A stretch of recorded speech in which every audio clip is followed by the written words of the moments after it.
तो एपिसोड के स्टार्टिंग में हमें दिखाया जाता है कि योंगफाई और प्रिंसेस एक ब्रिज को क्रॉस कर रहे होते हैं, जहां प्रिंसेस योंगफाई से कहती है कि तुमने मुझे बताया नहीं कि तुम्हारी स्ट्रेंथ वापस आ चुकी है। तो योंगफाई उससे कहता है कि पहले यहाँ से निकलने की सोचो, फिर तुम्हें बताऊंगा।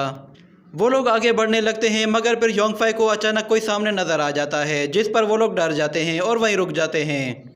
तो प्रिंसेस उसकी तरफ देखती है तो वो कहती है कि ये तो वही ओल्ड मास्टर है। तो ओल्ड मास्टर बहुत ही तेज़ी से उन लोगों के सामने आकर खड़ा हो जाता है और योंगफाई के कंधे पे हाथ रखता है और उससे कहता है कि लगता है अब बच्चा बड़ा हो चुका है। ये कहकर वो अपनी एनर्जी से उसके हाथ को सुन कर देता है, जिससे वो लेजेंडरी कमान उसके हाथ से छूटकर ओल्ड मास्टर के हाथ में आ जाती है। ये देखने के बाद प्रिंसेस ओल्ड मास्टर को मस्का लगाने की कोशिश करती है और कहती है कि मैं जानती हूँ आप हमारा रास्ता नहीं रोकेंगे, बल्कि आप हमारी हेल्प करेंगे। तो ओल्ड मास्टर कहता है कि ठीक है, तुम्हें जहाँ जाना है चली जाओ, मैं तुम्हारा रास्ता नहीं रोकूंगा। ये सुनकर वो लोग खुश हो जाते हैं और योंगफाई उसे थैंक यू कहकर वहाँ से जाने लगता है, मगर ओल्ड मास्टर उसका हाथ पकड़ लेता है और कहता है मुझे तुमसे कुछ काम है और वो काम मैं तुमसे करवा कर ही रहूँगा। ये कहकर उसका हाथ पकड़कर उस ब्रिज से कूद जाता है और प्रिंसेस उन्हें देखती रह जाती है। जिसके बाद प्रिंसेस देखती है कि वहाँ पे लाइकोंग अपने साथियों के साथ पहुँच चुका है, तो वो ब्रिज के दूसरी तरफ भागने लगती है, मगर ब्रिज की दूसरी तरफ प्रिंसेस वान खड़ी होती है। वो लोग उसे दोनों तरफ से घेर लेते हैं। जिसके बाद अगले सीन में हम देखते हैं योंगफाई को नीचे गिरते हुए। वो ओल्ड मास्टर उसे बिल्कुल आराम से आकर ज़मीन पर लैंड करवाता है और फिर योंगफाई उससे कहता है कि मुझे इतनी आसानी से लैंड कराने के लिए आपका बहुत बहुत शुक्रिया। मगर ओल्ड मास्टर कहता है कि तुम हजारों फीट ऊपर से नीचे गिरे हो, मगर तुम्हारा मन अब भी बिल्कुल शांत है, तुम कोई मामूली लड़के नहीं हो। तो योंगफाई कहता है कि लगता है कि अगर मैं दोबारा भागूंगा तो आप दोबारा मेरा पीछा करेंगे। तो वो ओल्ड मास्टर कहता है कि अब बातें बंद करो, मेरे साथ चलो। वो उसे लाइब्रेरी के अंदर ले जाता है और दूसरी तरफ हम देखते हैं प्रिंसेस को। प्रिंसेस वान उसके पास आकर खड़ी हो जाती है और उससे पूछती है कि योंगफाई कहाँ है। तो चुनियान उसे बताती है कि उसे वो ओल्ड मास्टर अपने साथ ले गया है। जिसके बाद प्रिंसेस वान कहती है कि उसने मुझे बताया ही नहीं कि वो रिकवर हो चुका है। और फिर दूसरी तरफ लाइकोंग भी अपने साथियों के साथ पहुंच जाता है और कहता है कि प्रिंसेस वान प्लीज़ जल्दी से योंगफाई को अरेस्ट करने का ऑर्डर जारी करें, क्योंकि उसने बहुत ही बड़ा जुर्म किया है। तो प्रिंसेस वान कहती है कि किस तरह का जुर्म। तो लाइकोंग कहता है कि उसने वो लेजेंडरी कमान आपके कोर्ट से चुराई है, इसलिए उसे सख्त से सख्त सज़ा देनी चाहिए। मगर फिर प्रिंसेस वान कहती है कि किसने कहा कि वो कमान योंगफाई ने चुराई है, बल्कि वो कमान तो हम लोगों ने उसे खुद दी थी, क्योंकि वो हमारे पास आया था, उसने रिक्वेस्ट करके हमसे वो कमान मांगी थी।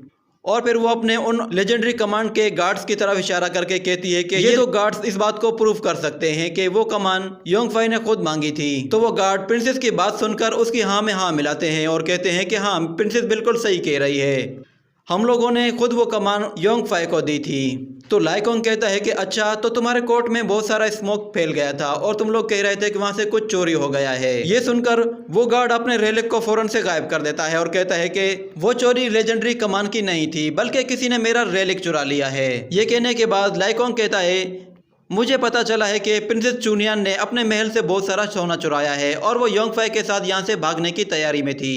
ये सुनकर वान उससे पूछती है कि क्या ये सच है।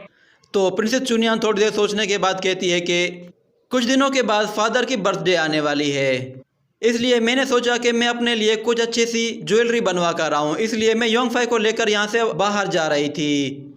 और मैं तुम्हें तो अपने साथ लेकर जाने वाली नहीं थी, क्योंकि तुम तो हर वक्त अपने इन बदबूदार ड्रैगन के साथ उड़ते रहते हो। ये सुनकर लाइकोंग को गुस्सा आता है और वो कहता है कि वो बदबूदार ड्रैगन तुम्हारी वजह से मारा गया।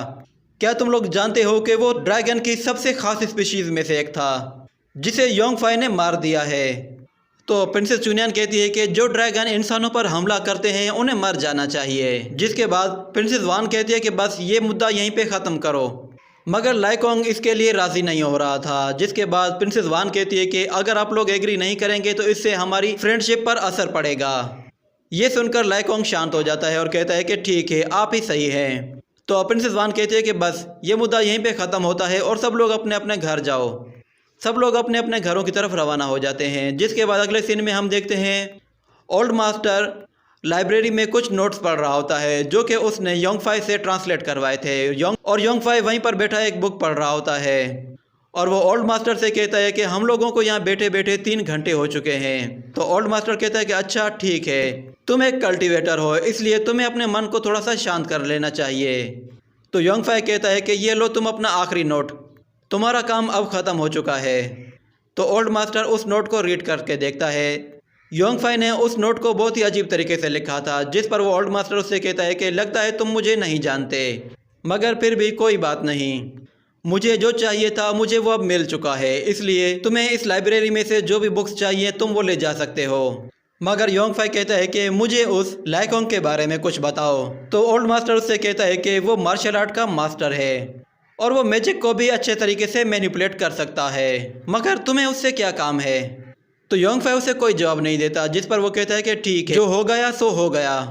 ये कहकर वो वहाँ से जाने ही लगता है कि अचानक से प्रिंसेस चुनियान भी वहाँ पे आ जाती है। तो डोंग भागता हुआ आता है और योंगफाई के ऊपर चढ़ जाता है, जिसके बाद ओल्ड मास्टर वो लेजेंडरी कमान उठाकर सीधा प्रिंसेस वान को पकड़ा देता है और उससे कहता है कि योंगफाई को अब मैं तुम्हारे हवाले कर रहा हूँ, अब वो मेरे काम का नहीं है, तुम्हें उसके साथ जो करना है करो। ये कहकर वो वहाँ से चला जाता है और इसी के साथ ये एपिसोड भी यहीं पे ख़त्म हो जाता है।